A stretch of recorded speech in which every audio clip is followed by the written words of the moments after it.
A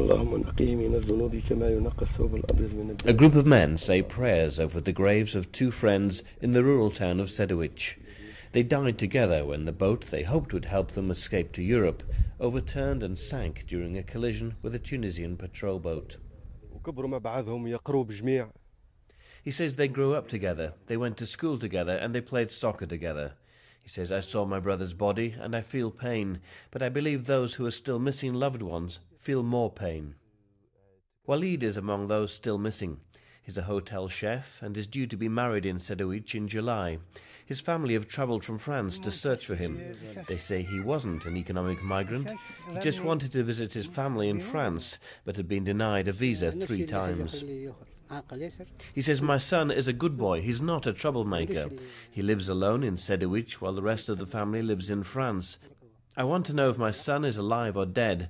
We need a full investigation into this accident. My message to Tunisians is stay here, don't go. His brother says, we get phone calls every day about bodies found here and there. We go there, but my brother is not there. It's a crime. It was on purpose, he says. It's not human. Many of the young Tunisians who joined what they believed to be a flotilla to freedom did so to escape economic hardship, which hadn't been relieved by regime change. A poor olive crop and a fading fishing industry combined with a lapse in border controls after the revolution to provide the opportunity to leave. The fishing port of Zarzis in southern Tunisia isn't a particularly attractive place, but it's close to Europe's nearest outpost, the Italian island of Lampedusa, little more than 100 kilometers away. He says the first boat left Zarzis for Lampedusa on January the 14th, the night Ben Ali left the country. Since then, word spread quickly that there was no police guarding the port, so they started coming here to emigrate illegally. Thousands of them, including criminals. So a week ago we called the army, and there's been no more boats from here since, just from the small ports.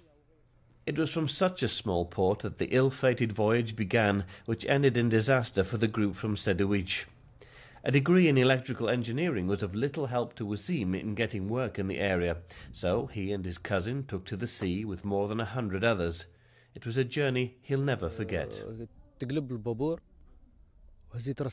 After the army boat hit us, our boat flipped over, upside down, and I saw my friend Walid still holding onto the sinking boat. I told him, I'm gonna die.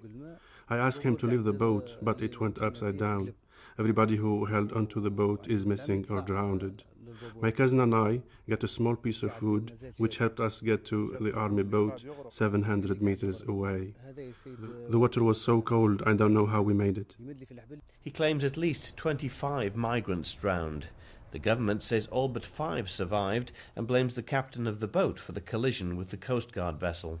So this is one end to the migration story, a rural cemetery in southern Tunisia where 2 childhood friends who grew up together and set off for Europe in search of work together end up buried together.